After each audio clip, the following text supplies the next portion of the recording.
City. This video shows the moment that Angie Torres was choked by a man in the crowd. You can see his hands around her neck, and New York City Councilwoman Crystal Hudson quickly joining the scuffle. Fox does not know the circumstances surrounding the incident, and it's unclear if the man is a Hochul supporter. Governor Hochul still has not condemned the attack. Torres told our own Eric Shawn that there is no excuse for any politically motivated violence, no matter what side you are on.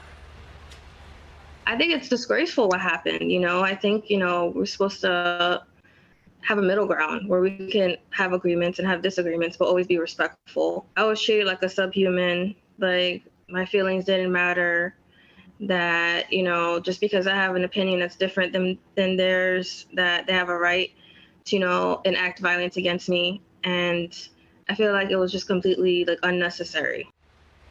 Totally unnecessary. Britt, this didn't come in a vacuum. In fact, we see Kari Lake's campaign headquarters receive suspicious mail. It was a white powder. There was an angry Democrat protester who bit a Republican at a rally in Michigan. This is all just over the weekend.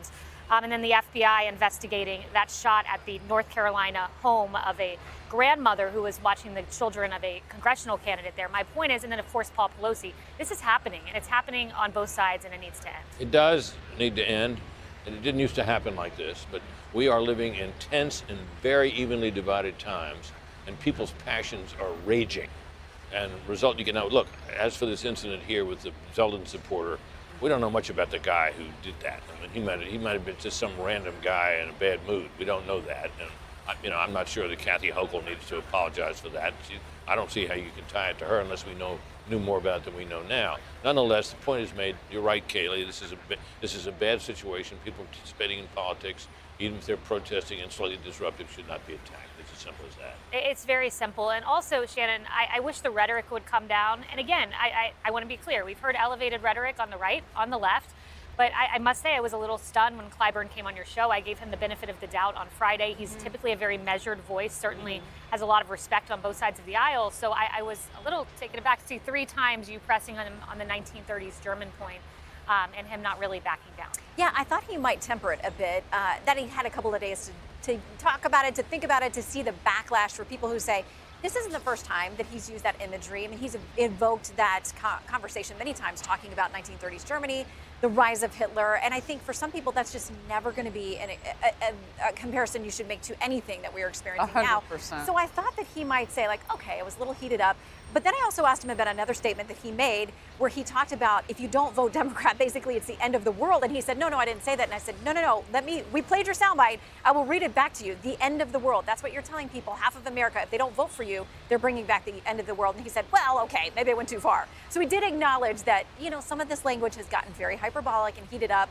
But, I thought when I heard about this situation with this Hochul, the Zeldin supporter, and again, so much we don't know about that, I thought, why we read these headlines all the time. Then I saw the video and I'm like, that's potentially criminal behavior. Who knows what the guy's motivation was? When somebody puts their hands around your neck, I don't think there's potential. No, I goes think too it's far. criminal behavior. It goes too far. Yeah. It goes too far. And, Harris, I just wish we could get back to the time I remember after President Obama was elected. I was on Oxford's campus and just had the most robust, pleasant debates with peers who looked at me as an experiment. But nevertheless, my point is you could have that back and forth, and it was civil.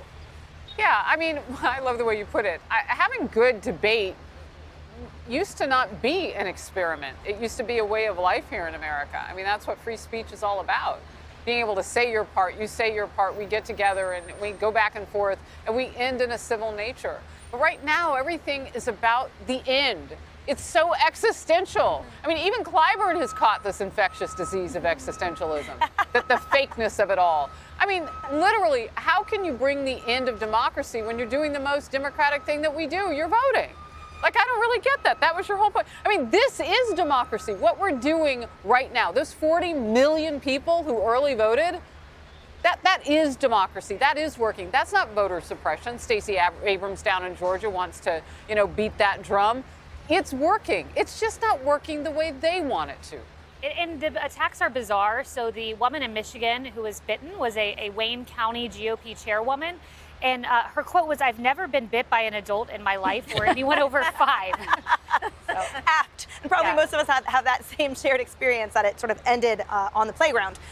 The issue, to me, respectfully, is it's not the apology that the governor should undertake. It's the condemnation. How hard is it? Exactly. Just like you just said, Katie, how hard is it to say, end political violence, tamp down this rhetoric. It is unacceptable on both sides. That takes 2 seconds. And that's why Lee Zeldin is leagues ahead of her in terms of, again, that empathy, that listening to voters, of just the common sense. How difficult is it to say, sure, we will learn more about the situation, but I unequivocally condemn any type of violence in my name or next to it. And by the way, that was a female of color who was choked out by a seemingly Caucasian male. Where's the outrage? The knee-jerk outrage on the left. Come on. Because you know if if the political identification had been reversed, it would be front page news for everyone on the left. But unfortunately, there's crickets because her life apparently matters less. Yeah, great point, Sad. Emily, always.